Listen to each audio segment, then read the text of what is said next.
Jangan lupa subscribe di YouTube channel Metro TV News dan juga nyalakan notifikasinya. Pemirsa, lantas bagaimana persiapan terkini bila Indonesia menjadi salah satu negara yang diperbolehkan mengirimkan jemaah umrohnya ke Tanah Suci? Bagaimana nasib jemaah umroh yang melebihi usia maksimum yakni 50 tahun? Kita akan membahasnya bersama pelaksana tugas Dirjen Penyelenggaraan Haji dan Umroh Oman Fatur Rahman. Pak Oman, selamat malam. Selamat malam, Mbak Afi. Assalamualaikum. Ya. Waalaikumsalam, Pak Oman. Pak Oman, jadi apa yang bisa kita harapkan dari pembukaan umroh tanggal 1 ini? Ini menjadi angin segar atau masih harap-harap cemas bagi jemaah asal Indonesia, Pak Oman? Ya, tentu tergantung dari sudut pandangnya ya.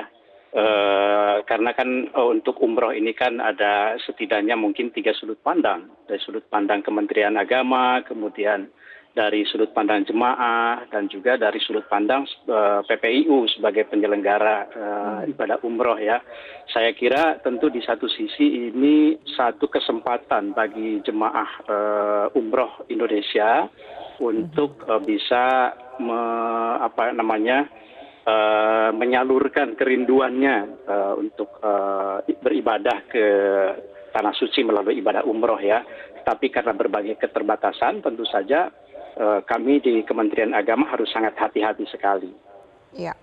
Baik, Pak Oman, kita akan lanjutkan dialog ini di segmen berikutnya. Lalu apakah kemudian kapan kepastian bahwa Indonesia terpilih menjadi negara yang bisa memberangkatkan jemaahnya dan juga kalkulasi resiko jika memang berangkat umroh di masa pandemi seperti ini. Kita lanjutkan pembahasannya sesaat lagi. Tetaplah bersama kami di Prime Time News. Baik, pemirsa, kita lanjutkan diskusi kita. Pak Oman masih bersama kami di Prime Time News. Ya, masih. Ya, baik. Pak Oman, saya harus meluruskan terlebih dahulu, mengkonfirmasi bahwa ini pengumumannya untuk pembukaan umroh tanggal 1 November nanti baru diumumkan oleh pemerintah Arab Saudi, tapi masih belum ada list konfirmasi negara mana saja, bahkan termasuk Indonesia, apakah diperbolehkan mengirim jemaahnya atau tidak. Jadi kita masih menunggu. Ya, sampai tanggal 30 ini per detik ini kami terus melakukan komunikasi dengan konsul haji melalui konsul haji KJRI di Jeddah. Untuk list itu resminya belum ada negara-negara yang diizinkan untuk umroh. Jadi masih menunggu, dan kemudian persiapan yang dilakukan termasuk juga aturan pemberangkatan, pembatasan usia dan lain-lain. Apa saja yang perlu diperhatikan jika memang ternyata akhirnya Indonesia masuk ke list yang negara yang bisa mengirimkan jemaah ke sana? Ya, ada 2 prinsip ya. Prinsip yang pertama itu kita mengikuti protokol persyaratan yang sudah ditetapkan oleh otoritas Saudi. Karena kan beberapa hari yang lalu sudah ada edaran tentang persyaratan jemaah yang dapat diberangkatkan itu terkait usianya, pembatasan 18 sampai 50 tahun, kemudian harus bebas COVID tentu saja, harus bersedia karantina baik sebelum berangkat dari negara asal. Kemudian ketika datang juga 3 hari setelah datang itu 3 hari di hotel, tidak boleh keluar hotel, tetapi bisa beraktivitas di hotel, jadi karantina. Nah itu kita ikuti semua protokol yang ditetapkan oleh Saudi. Prinsip yang kedua tentu kita menyesuaikan dengan ketentuan yang ada di Indonesia dari kementerian-kementerian terkait, Kementerian Kesehatan, Perhubungan misalnya. Salah satu contoh misalnya tidak memiliki penyakit penyerta misalnya gitu ya. Nah itu kita adopsi sebagai kebijakan yang kita siapkan andai nanti Indonesia masuk di dalam list yang dapat memberangkatkan jemaah umroh. Jika nanti Indonesia terpilih, lalu bagaimana sistem atau memilih jemaah mana saja atau siapa saja yang bisa berangkat ke sana, Pak?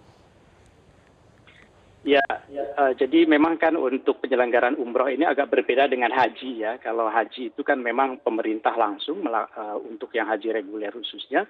Untuk umroh ini kan penyelenggara di lapangan itu adalah dari PPIU kan, penyelenggara perjalanan ibadah umroh.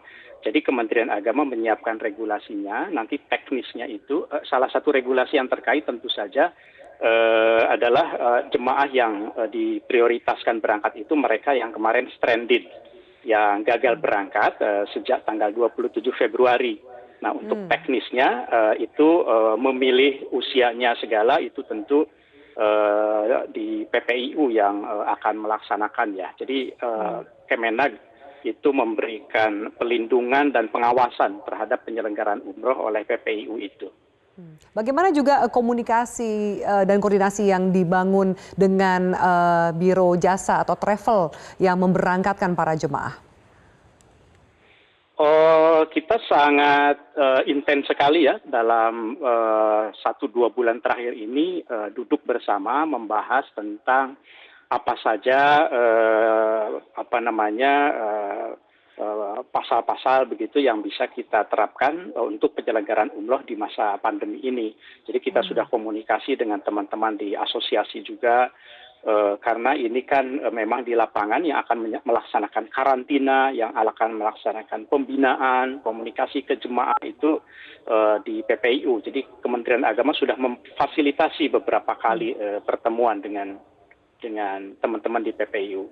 Baik, Pak Oman Fatur Rahman, terima kasih atas keterangannya di Prime Time News. Kita harapkan Indonesia bisa masuk sama-sama, ke dalam Mbak Ati. daftar negara yang diperbolehkan untuk mengirim jemaah ke Tanah Suci. Terima kasih.